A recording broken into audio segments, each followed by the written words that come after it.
Hello dear friends, welcome आप सभी का तनु क्लासेस में। तो दोस्तों, आज के इस वीडियो में मोस्ट इंपोर्टेंट यानी पीबीआई प्रश्नों को सॉल्व करेंगे। केमिस्ट्री यानी रसायन शास्त्र के ये सभी क्वेश्चन से यूनिक क्वेश्चन है। बोर्ड एग्जाम में सभी क्वेश्चन से पूछे जा चुके हैं और आपको पूछे भी जाएंगे। क्यों? क्योंकि आपको पता है कि प्रीवियस ईयर का जो क्वेश्चन होता है वो सेम टू सेम उठा के पूछ दिया जाता है, खास करके बिहार बोर्ड में। ठीक है, तो सभी क्वेश्चन को कवर करेंगे। कोई भी क्वेश्चन आपसे मिस्टेक ना हो, मिस्टेक हो भी जाता है तो मैं हर एक वीडियो में बोलता हूँ कि करेंगे आप स्क्रीनशॉट लेंगे और स्क्रीनशॉट लेकर के याद रखने का प्रयास करेंगे। अभी आपके पास उतना टाइम नहीं है जो आप नोट बनाएंगे, फिर क्या करेंगे उसको याद करेंगे। तो चलिए स्टार्ट करते हैं। काफी सिंपल क्वेश्चन है। सभी क्वेश्चन का आंसर को कमेंट करना है। ये क्वेश्चन आपका मतलब ये सभी क्वेश्चन आपका पूछा जा चुका है बोर्ड एग्जाम में। तो चलिए सबसे फर्स्ट नंबर क्वेश्चन क्या कह रहा है। क्वेश्चन कह रहा है कि सोना धातु यानी सोना क्या है, धातु है यानी मेटल है, एयू यानी और ऑक्सीकरण का जो संख्या होता है इसका कितना होता है। सोना धातु का ऑक्सीकरण संख्या जो होता है वो कितना होता है, +1 या फिर 0 होता है, फिर -1 होता है, फिर इनमें से सभी। तो इसका जो ऑक्सीकरण स्टेट होता है, ऑक्सीकरण जो नंबर होता है सोना का वो होता है +1। क्या होता है? +1 होता है। नहीं, ऑप्शन आपका ए राइट आंसर हो जाएगा फर्स्ट नंबर क्वेश्चन का। सेकंड नंबर क्वेश्चन में पूछा गया कि निम्न में कौन उभयधर्मी ऑक्साइड है। उभयधर्मी ऑक्साइड के बारे में बात की जाती है। तो उभयधर्मी जो ऑक्साइड हो जाएंगे Cr2O3, ये जो है उभयधर्मी ऑक्साइड है। ये क्या है? उभयधर्मी ऑक्साइड है। ऑप्शन ए आपका करेक्ट आंसर हो जाएगा सेकंड नंबर क्वेश्चन का। काफी सिंपल क्वेश्चन है और यहां से क्वेश्चन 100% आपको बोर्ड एग्जाम में पूछे जाएंगे। क्यों? क्योंकि क्वेश्चन जो होता है वो यूनिक क्वेश्चन, कहीं बाहर का क्वेश्चन नहीं होता, वो सेम टू सेम पूछ देंगे आपको बोर्ड एग्जाम में। क्योंकि बिहार बोर्ड का जो आप खासियत जानते हैं, आप क्वेश्चन बैंक उठा के देखेंगे ना तो सेम टू सेम क्वेश्चन से मिलेंगे। जो क्वेश्चन 2011 में पूछा गया वही क्वेश्चन 2012 में भी पूछा गया। ठीक है, तो ये खासियत है, इसलिए सभी क्वेश्चन को कवर करना बहुत जरूरी है। अब देखिए थर्ड नंबर क्वेश्चन काफी सिंपल है। क्वेश्चन कराए कि निम्न में डी बलोक तत्व है। डी बलोक के तत्व हैं यानी डी संक्रमण तत्व जिसको बोलते हैं, ट्रांजिशन एलिमेंट बोलते हैं। तो डी बलोक के तत्व कौन से हो जाएंगे? जीडी हो जाएंगे, एचएस हो जाएंगे, ईएस या फिर सीएस। तो जो डी बलोक के तत्व है ना एचएस, ये क्या है? डी बलोक का तत्व है। ऑप्शन आपका बी करेक्ट हो जाएगा थर्ड नंबर क्वेश्चन का। अब देखिए क्वेश्चन नंबर 4 क्वेश्चन करा कि निम्न में से किस समूह को सिक्का धातु कहते हैं। सिक्का धातु, तो सिक्का यानी एक तरह से सिक्का का निर्माण होता है, कॉइन्स का निर्माण होता है वो धातु से। तो ये हो जाएंगे आपका CuAgAu, CuAgAu, CuAgAu यानी कॉपर, गोल्ड और सिल्वर। ये जो धातु है इस धातु के समूह की क्या बोलते हैं? सिक्का धातु बोलते हैं। ऑप्शन ए आपका करेक्ट आंसर हो जाएगा फोर्थ नंबर क्वेश्चन का। सभी क्वेश्चन से इंपोर्टेंट क्वेश्चन है, याद रखेंगे, कोई भी क्वेश्चन को नहीं भूलेंगे। क्वेश्चन नंबर 5 कह रहा है कि निम्न में कौन सर्वाधिक ऑक्सीकरण अवस्था प्रदर्शित कर सकता है। यानी सबसे ज्यादा अगर ऑक्सीडेशन स्टेट अगर शो करेगा वो कौन करेगा? स्कैंडियम, फेरम या फिर जिंक या फिर मैग्नीज। ठीक है, तो सबसे ज्यादा जो ऑक्सीकरण स्टेट जो शो करता है वो कौन करता है? मैग्नीज। कौन? मैग्नीज यानी Mn। आपका ऑप्शन डी करेक्ट आंसर हो जाएगा पांचवा नंबर क्वेश्चन का। क्या हो जाएगा? डी बिल्कुल करेक्ट आंसर हो जाएगा पांचवा नंबर क्वेश्चन का। अब देखिए क्वेश्चन नंबर 6 काफी सिंपल है। क्वेश्चन कह रहा है कि निम्नलिखित में कौन द्वितीयक सेल है। यानी द्वितीयक सेल जो होता है ना वो द्वितीयक सेल को एक तरह से रिन्यूएबल, रिचार्जेबल होता है, उसको दोबारा चार्ज करके इस्तेमाल किया जाता है। तो द्वितीयक सेल कौन हो जाएंगे? तो ये जो है लेड स्टोरेज सेल। स्टोरेज, इसमें लेड स्टोरेज लगा हुआ ना, तो इसमें दोबारा स्टोर किया जाता है, चार्ज को दोबारा स्टोर किया जाता है, फिर इसको दोबारा यूज किया जाता है। और लैग्रांज सेल हो गया, सांद्रण सेल हो गया, ये दोनों सेल ऐसे सेल हैं जिसको एक बार यूज करने से, एक बार उपयोग करने से दोबारा आप यूज नहीं कर सकते हैं। तो ऑप्शन बी आपका करेक्ट आंसर हो जाएगा 6 नंबर क्वेश्चन का। अब देखिए क्वेश्चन नंबर 7 तक क्या पूछा गया कि किस धातु की आयनन ऊर्जा सबसे कम होगा, सबसे लेस, सबसे कम। तो सबसे कम जो आयनन ऊर्जा होगा वो किस धातु का होगा? वो सीएस का, सीजीएम का जो होता है ना, सबसे कम आयनन ऊर्जा होता है। आयनन, आयनाइजेशन एनर्जी जिसको बोलते हैं। ठीक है, लिथियम, पोटेशियम और सोडियम के कंपैरिजन में। ऑप्शन डी आपका करेक्ट आंसर हो जाएगा 7th नंबर क्वेश्चन का। अब देखिए क्वेश्चन नंबर 8 क्वेश्चन कर रहा है कि निम्न में कौन लैंथेनॉइड अनुचुंबकीय। लैंथेनॉइड अनुचुंबकीय, तो लैंथेनॉइड अनुचुंबकीय जो होगा EU2+, जो है ना ये लैंथेनॉइड अनुचुंबकीय है। ऑप्शन आपका सी करेक्ट आंसर हो जाएंगे 8 नंबर क्वेश्चन का। नेक्स्ट क्वेश्चन देखिए क्वेश्चन नंबर 9 क्वेश्चन कर रहा है कि निम्नलिखित में किस धातु के लवण के जलीय विलयन के विद्युत विच्छेदन से धातु प्राप्त किया जा सकता है। निम्नलिखित में किस धातु के लवण के जलीय विलयन के विद्युत विच्छेदन से धातु प्राप्त किया जा सकता है। तो ये जो हो जाएंगे ना एजी यानी सिल्वर जिसको बोलते हैं, क्या बोलते हैं इसको? सिल्वर बोलते हैं। यानी इसके विलयन से क्या किया जा सकता है? विद्युत विच्छेदन आप समझते हैं ना, यानी इलेक्ट्रोलाइसिस करके क्या किया जा सकता है? एजो यानी जो बोलता है मेटल प्राप्त किया जा सकता है। ठीक है, नेक्स्ट क्वेश्चन देखिए क्वेश्चन में कितना हो जाएगा। क्वेश्चन नंबर 10 काफी सिंपल है। देखिए सभी क्वेश्चन सिंपल ही पूछे जाते हैं। 70 क्वेश्चन आपका रहता है, तो 70 क्वेश्चन में आपका जो 50 क्वेश्चन रहता है वो काफी सिंपल क्वेश्चन होता है। हाँ, थोड़ा सा लेवल मानते हैं, जो रियल होता है वो तो हम बोलेंगे ना, 20 क्वेश्चन का जो होता है वो थोड़ा सा लेवल हाई होता है, उसमें थोड़ा सा आपको दिमाग लगाना पड़ेगा। ठीक है, तो 70 क्वेश्चन आप देखिए, 50 नंबर क्वेश्चन आपको सिंपल ही रहेंगे। तो आपको रेशियो देखिए कितना बड़ा नंबर है 50। तो यहाँ जो राइट आंसर हो जाएगा निम्न में से कौन कायरल यौगिक नहीं है।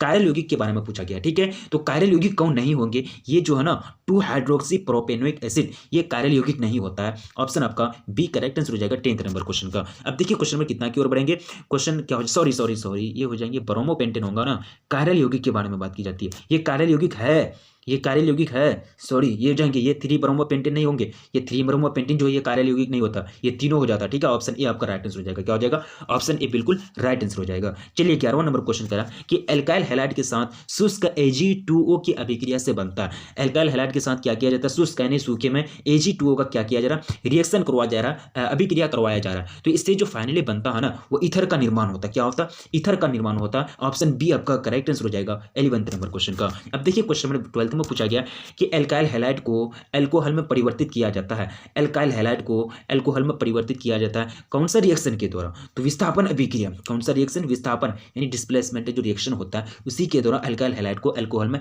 कन्वर्ट किया जाता है। ऑप्शन सी करेक्ट आंसर हो जाएंगे 12वें नंबर क्वेश्चन का। अब देखिए क्वेश्चन नंबर 13। क्वेश्चन नंबर 13 क्या पूछ रहा है कि C5H5Cl2 में कितने स्ट्रक्चरल आइसोमर्स, स्ट्रक्चरल आइसोमर्स की बात की जाती है, यानी जिसको क्या बोलते हैं? आइसोमर्स बोलते हैं। तो इसमें टोटल अगर स्ट्रक्चरल आइसोमर की बात की जाए तो टोटल 2 यानी 2 स्ट्रक्चरल आइसोमर्स से पाए जाएंगे, आइसोमर्स इसमें पाए जाएंगे C5H5Cl2 में। तो ऑप्शन आपका एक करेक्ट हो जाएगा 13 नंबर क्वेश्चन का। अब देखिए क्वेश्चन नंबर 14। विरंजक चूर्ण की सही जो सूत्र होगा वो क्या होगा? ब्लीचिंग पाउडर जिसको बोलते हैं। तो ब्लीचिंग पाउडर का जो सही फॉर्मूला है CaOCl का होल Cl, CaOCl का हॉल Cl, ये है आपका विरंजक चूर्ण ब्लीचिंग पाउडर। ऑप्शन ए आपका राइट आंसर हो जाएगा 14 नंबर क्वेश्चन का। देखिए क्वेश्चन नंबर 15। सोडियम एथोक्साइड तथा ब्रोमो एथेन क्रिया करके क्या देते हैं? देखिए सोडियम एथोक्साइड और ब्रोमो एथेन आपस में क्या कर रहा है? रिएक्शन कर रहा है। तो कुछ फाइनली जब रिएक्शन हो रहा है तो प्रोडक्ट बनेगा ना, तो प्रोडक्ट क्या बनेगा इसका? डाइमेथाइल ईथर, सॉरी क्या बनेगा? डाइएथिल ईथर बनेगा। क्या बनेगा? डाइएथिल ईथर का निर्माण होता है। ऑप्शन सी करेक्ट आंसर हो जाएंगे 15 नंबर क्वेश्चन का। अब देखिए क्वेश्चन नंबर 16 क्या पूछा गया कि क्या बनता है जब डाइएथाइल ईथर के 1 मोल HI के साथ हीट किया जाता है? व्हाट हैपन व्हेन, यानी जब क्या बनता है, क्या होता है? एथिल ईथर का 1 मोल HI के साथ जब गर्म किया जाता है तो उस टाइम जो प्रोडक्ट बनता है ना, एथिल अल्कोहल और एथिल आयोडाइड बनता है। क्या बनता है? एथिल अल्कोहल और एथिल आयोडाइड का निर्माण होता है। ऑप्शन ए राइट आंसर हो जाएगा 16 नंबर क्वेश्चन का। चलिए नेक्स्ट क्वेश्चन आपका स्क्रीन पर 17 क्वेश्चन पूछ रहा है कि डोलोमाइट खनिज में पाए जाते हैं। डोलोमाइट खनिज में पाए जाते हैं तो क्या पाए जाते हैं? डोलोमाइट खनिज में Mg पाए जाते हैं। क्या पाए जाते हैं? Mg मैग्नीशियम पाए जाते हैं। ऑप्शन बी राइट आंसर हो जाएगा 17 नंबर क्वेश्चन का। अब देखिए क्वेश्चन नंबर 18 में पूछा गया है कि निम्नलिखित में कौन सा एल्यूमिनियम के प्रमुख अयस्क है? एल्यूमिनियम के प्रमुख अयस्क सबको जानता है बॉक्साइट। बॉक्साइट क्या हो जाएगा? Al2O3 ठीक है, ये क्या है? एल्यूमिनियम का प्रमुख अयस्क है। ऑप्शन आपका एक करेक्ट आंसर हो जाएगा। क्या हो जाएगा? ऑप्शन एक करेक्ट आंसर हो जाएगा 18 नंबर क्वेश्चन का। नेक्स्ट क्वेश्चन की ओर बढ़ा जाए क्वेश्चन नंबर 19। समुद्री जल में पाए जाने वाले तत्व, समुद्री जल में जो एलिमेंट्स पाए जाते हैं, जो तत्व पाए जाते हैं, कौन सा तत्व है? मैग्नीशियम, सोडियम, आयोडीन या फिर इनमें से कोई? तो इसका जो करेक्ट आंसर हो जाएगा वो हो जाएगा सोडियम। सोडियम कहाँ पाए जाते हैं? समुद्र तल में पाए जाते हैं सोडियम ठीक है, यानी इसको नेत्रियम कहते हैं ना। नेत्रियम इसका क्या होता है? लैटिन नाम होता है। परमाणु संख्या कितना? 11 होता है। ठीक है, ऑप्शन आपका बी करेक्ट आंसर हो जाएगा 19 नंबर क्वेश्चन का। अब देखिए क्वेश्चन में कितना होता है? समुद्री तल नहीं है, जल है। सॉरी मैं तल बोला, जल होगा। ठीक है, कॉपर पायराइट का जो सूत्र होता है, कॉपर पायराइट का सूत्र हो जाता है, सिंपल सी बात है। कॉपर पायराइट का जो सूत्र होगा वो क्या होगा? एस का है ना, कॉपर का एस का है कॉपर पायराइट। तो ये जो एस का जो सूत्र होता है CuFeS2 ये होता है copper pyrite. Option C correct answer हो जाएंगे 20 नंबर क्वेश्चन का। क्या हो जाएगा? ऑप्शन सी बिल्कुल करेक्ट आंसर हो जाएगा 20 नंबर क्वेश्चन का। अब देखिए क्वेश्चन नंबर 21 क्वेश्चन कर रहा है कि सल्फाइड एस्कों को सामान्यतः ब्लैंक से संदर्भित किया जाता है। सल्फाइड एस्क के लिए कौन सा प्रोसेस होता है? ये हर एक वीडियो में बताया गया है कि सल्फाइड एस्क के लिए स्पेशल एक विधि होता है, प्रोसेस होता है, उसका निष्कर्षण करने के लिए, संकेंद्रण करने के लिए वो होता है फेन पलवन विधि, यानी फर्थ फ्लोटेशन प्रोसेस जिनको बोलते हैं। ठीक है, ऑप्शन ए बिल्कुल राइट आंसर हो जाएगा 21 नंबर क्वेश्चन का। अब देखिए क्वेश्चन नंबर 22 क्वेश्चन करा कि विषम की सबसे अस्थायी ऑक्सीकरण जो अवस्था होगा, विषम की सबसे स्टेबल जो ऑक्सीकरण अवस्था होगा वो क्या होगा? मैंने आप लोगों को बताया है कि इसका जो करेक्ट आंसर हो जाएगा 22 नंबर क्वेश्चन का हो जाएगा आपका +3 जो है विषम की सबसे स्टेबल, सबसे क्या होता है? ऑक्सीकरण अवस्था होता है। ऑप्शन ए करेक्ट आंसर हो जाएंगे 22 नंबर क्वेश्चन का। अब देखिए क्वेश्चन नंबर 23 H3PO3 क्या है? एक भस्मिक है, द्विभास्मिक अम्ल या फिर त्रिभास्मिक अम्ल है या फिर इनमें से कोई नहीं? तो H3PO3 जो होता है ना, ये होता है आपका द्विभास्मिक। क्या होता है? द्विभास्मिक। H3PO3 द्विभास्मिक एसिड है। ऑप्शन आपका बी करेक्ट आंसर हो जाएगा 23 नंबर क्वेश्चन का। अब देखिए क्वेश्चन नंबर 24 क्वेश्चन नंबर 24 आपके स्क्रीन पर आपके समक्ष क्या पूछ रहा है कि C4H10O द्वारा कितने समावयवी ईथर प्रदर्शित करते हैं? कितने? 3, 2, 4 या फिर 5? तो C4H10O द्वारा जो कितने समावयवी ईथर ये होंगे, प्रदर्शित होंगे, तो टोटल जो होता है ना 3। कैसे 3 होता है? ऑप्शन आपका एक करेक्ट आंसर हो जाएगा 24 नंबर क्वेश्चन का। अब देखिए क्वेश्चन नंबर 25 क्या पूछ रहा है कि समान अनुसूत्र वाला ईथर अल्कोहल से ज्यादा वाष्पशील होता है, ऐसा क्यों होता है? कुछ तो कारण होगा ना, यानी समान अनुसूत्र वाला ईथर अल्कोहल से ज्यादा वाष्पशील होता है, वेपरशील होता है, यानी ज़्यादा मतलब वेपर बनता है। तो इससे होने का जो कारण है वो कारण है आपका अल्कोहल में अंतर, यानी अल्कोहल में अंतर अणुक हाइड्रोजन बॉन्ड, यानी अल्कोहल में अंतराण्विक hydrogen bond, internal hydrogen bonding के कारण ऐसा होता है। ऑप्शन आपका सी करेक्ट हो जाएगा 25 नंबर क्वेश्चन का। नेक्स्ट क्वेश्चन देखिए, क्वेश्चन नंबर 26। क्वेश्चन करा है कि निम्नलिखित में किसका जलांशन किया जाता है, जल शोषण तीव्रता से होगा। किसका जल शोषण तीव्रता से, यानी रेट जो होगा जल शोषण करने का वो ज़्यादा होगा, ठीक है। वो तो जो होता है किसका होता है, कंपाउंड आपके सामने दिया गया है। तो ये जो कंपाउंड होता है CH3OH, ये क्या है, अल्कोहल है। इसका जो जल शोषण होता है ना, जब सबसे ज़्यादा तीव्रता से होता है। ऑप्शन ए बिल्कुल करेक्ट आंसर हो जाएंगे 26 नंबर क्वेश्चन का। अब देखिए क्वेश्चन नंबर 27। क्वेश्चन करा है कि निम्न में किस पदार्थ का व्यापारिक नाम फॉर्मेलिन है। फॉर्मेलिन, तो फॉर्मेलिन का जो बिजनेस नेम होता है वो किसका होता है, तो ये आपको बताना है। तो फॉर्मेलिन का जो बिजनेस नेम होता है मिथेनल का 40% जलीय विलयन, इसको कहते हैं फॉर्मेलिन। मिथेनल का 40% जलीय विलयन का जो व्यापारिक नाम है उसको क्या कहते हैं, फॉर्मेलिन कहते हैं। ऑप्शन आपका सी करेक्ट हो जाएगा 27 नंबर क्वेश्चन का। एसिटल, एसिटल क्या है, एसिटल जो है केटोन है, डाईथर है, या फिर एल्डिहाइड है, या फिर हाइड्रोक्सी एल्डिहाइड है। तो एसिटल जो है ना वो एक प्रकार का डाईथर है, क्या है, डाईथर है। ऑप्शन आपका बी करेक्ट हो जाएगा 28 नंबर क्वेश्चन का। अब देखिए क्वेश्चन 29। क्वेश्चन करा है कि वह कार्बोक्सिलिक एसिड, वह कार्बोक्सिलिक अम्ल जो टॉलेंस अभिकारक को अवकृत करता है, टॉलेंस अभिकारक को अवकृत करता है। अवकरण आप समझते हैं ना, अवकरण अभिक्रिया के होने के बाद जो फाइनली प्रोडक्ट मिलता है उसको कहते हैं अवकृत। तो और टॉलेंस अभिक्रिया किसको अवकृत करता है, तो ये जो अवकृत करता है HCOOH को, HCOOH को, ठीक है। ऑप्शन आपका एक करेक्ट हो जाएगा 29 नंबर क्वेश्चन का। अब देखिए क्वेश्चन 30। फेनोल तथा बेंजोइक अम्ल में अंतर किया जा सकता है। फेनोल और बेंजोइक एसिड में क्या करना है, डिफरेंस करना है। तो आपको डिफरेंस करने के लिए जो बेसिक यूनिट है या फिर बेसिक जो कंपाउंड है किसके माध्यम से आप डिफरेंस करेंगे उसमें, ठीक है।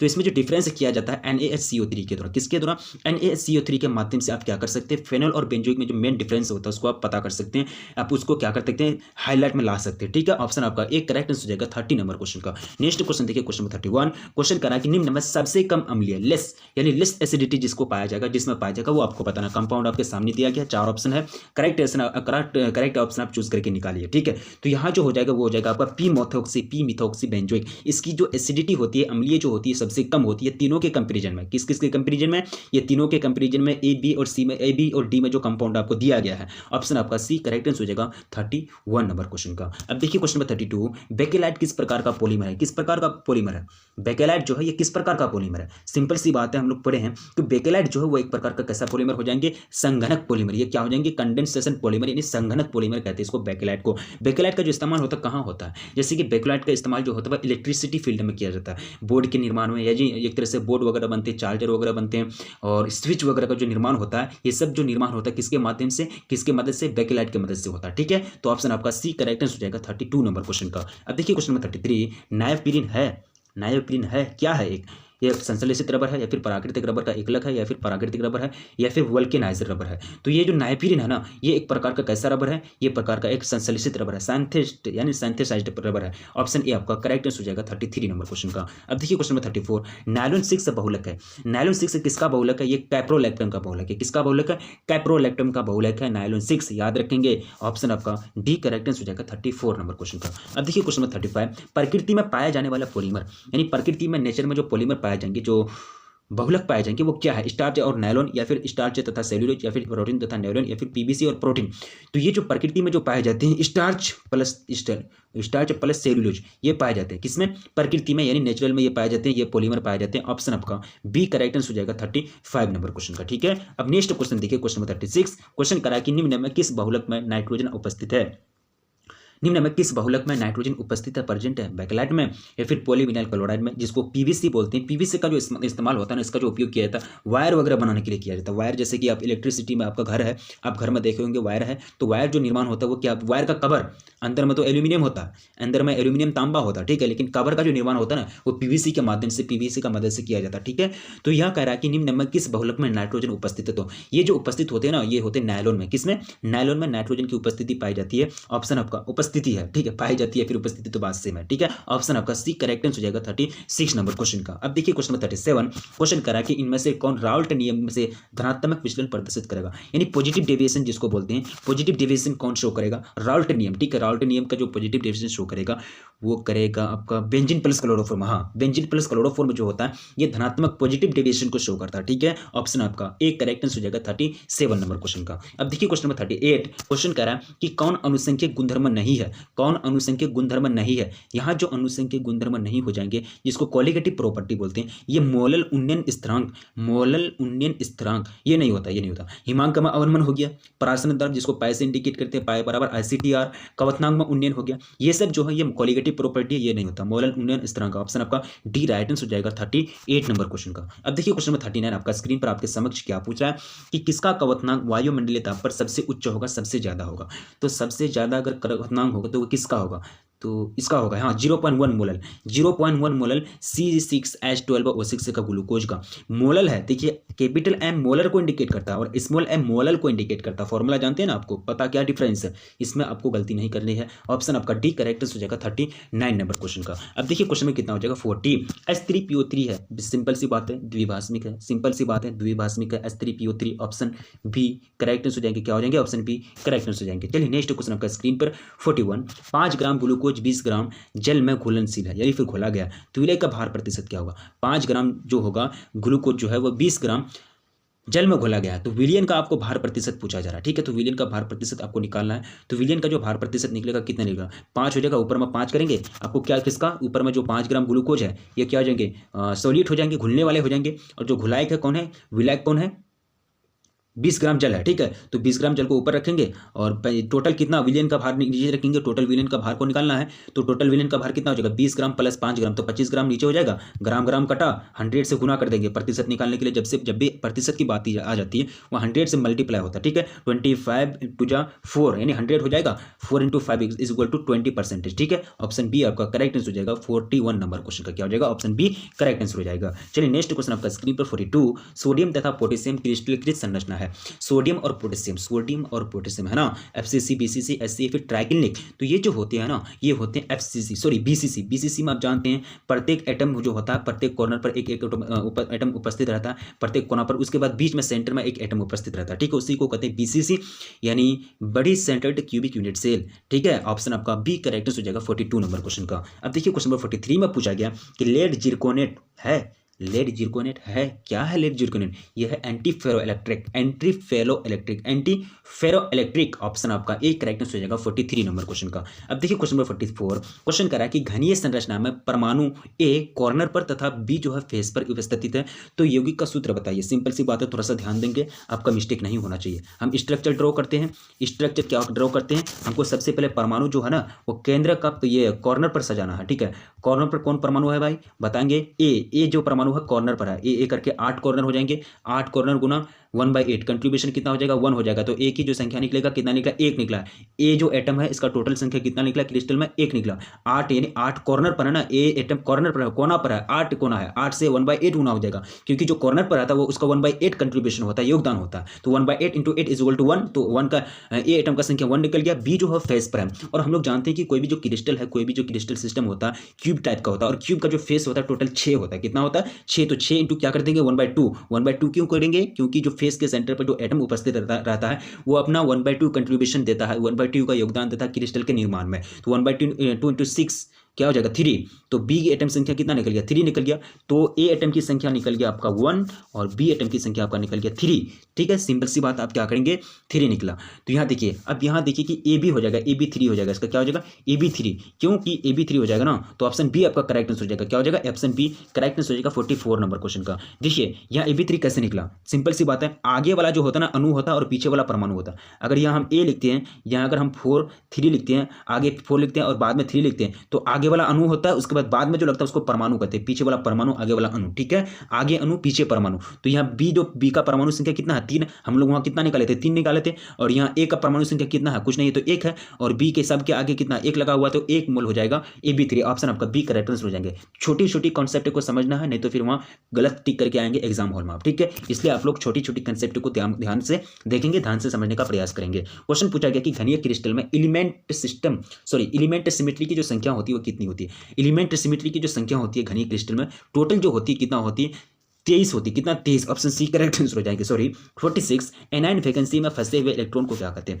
एनायन वैकेंसी में जो फंसे हुए इलेक्ट्रॉन होते हैं ना, उसको कहते हैं एफ सेंटर। क्या कहते हैं? F centre. इसी के कारण क्या होता है? कलर्ड होता है। इसी के कारण जो क्रिस्टल होता है कलर्ड होता है, कलर जो शो करता है इसी के कारण होता है, एफ सेंटर के कारण। अब देखिए क्वेश्चन नंबर 47, किसी अभिक्रिया का वेग निम्नलिखित प्रकार से व्यक्त होता है। तो वेग बराबर दिया है k8⁻²b। तो इस अभिक्रिया का क्या कोटि निकालना, सिंपल सी बात है। ए और बी में जो कॉन्ट्रीब्यूशन, सॉरी ए और बी का जो मतलब सांद्रण का जो पावर है उसका क्या करेंगे, पावर को ऐड कर देंगे। 2 + 1 = 3, ऑप्शन बी करेक्ट आंसर हो जाएंगे। 43 नंबर को, सॉरी 47 नंबर क्वेश्चन का क्या हो जाएगा? 47 नंबर क्वेश्चन का ऑप्शन बी करेक्ट आंसर हो जाएगा। चलिए नेक्स्ट क्वेश्चन देखिए, क्वेश्चन नंबर 48, एक अभिक्रिया के वेग स्थिरांक की इकाई अभिक्रिया के दर के इकाई के समान है तो अभिक्रिया की कोटि क्या होगी? तो इसका जो करेक्ट आंसर हो जाएगा 48 का, वो हो जाएगा आपका तृतीय कोटि। क्या हो जाएगा? तृतीय कोटि। क्या हो जाएगा? ऑप्शन क्या हो जाएगा? 48, सॉरी 48 है ना, तो ये हो जाएगा शून्य कोटि, जीरो कोटि, जीरो ऑर्डर का। क्या हो जाएगा? जीरो ऑर्डर का। ऑप्शन आपका सी करेक्ट आंसर हो जाएंगे 48 नंबर क्वेश्चन का।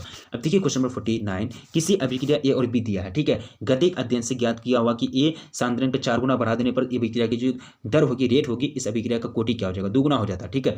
तो इस अभिक्रिया का जो कोटि होगा वो होगा आपका 1/2। क्या होगा? 1/2। ऑप्शन ए आपका करेक्ट आंसर हो जाएंगे 49 नंबर क्वेश्चन का। अब देखिए क्वेश्चन नंबर 50, शून्य कोटि की अभिक्रिया के लिए वेग स्थिरांक की इकाई क्या होगी? के बराबर मोल पर पावर 1 - n लीटर पर पावर n-1 पर सेकंड। ये फॉर्मूला अप्लाई करेंगे, आप निकल जाएंगे। n जो इंडिकेट करता है वो ऑर्डर को इंडिकेट करता है, ऑर्डर इंडिकेट करता है यहाँ तो शून्य कोटि की शून्य ऑर्डर का है, ठीक है। तो ऑर्डर को जीरो रखेंगे तो फाइनली जो निकलेगा आपका वो निकलेगा आपका मोल पर पावर पर लीटर मोल पर लीटर पर सेकंड निकलेगा, ठीक है। यानी ऑप्शन ए आपका राइट आंसर हो जाएगा 50 नंबर क्वेश्चन का, ठीक है। अब देखिए क्वेश्चन नंबर 51 कह रहा है कि अभिक्रिया की कोटि के लिए कौन सा कथन असत्य, सॉरी मतलब गलत है। तो यहाँ जो कथन हो जाएंगे, कोटि हमेशा पूर्ण संख्या होती है, नहीं।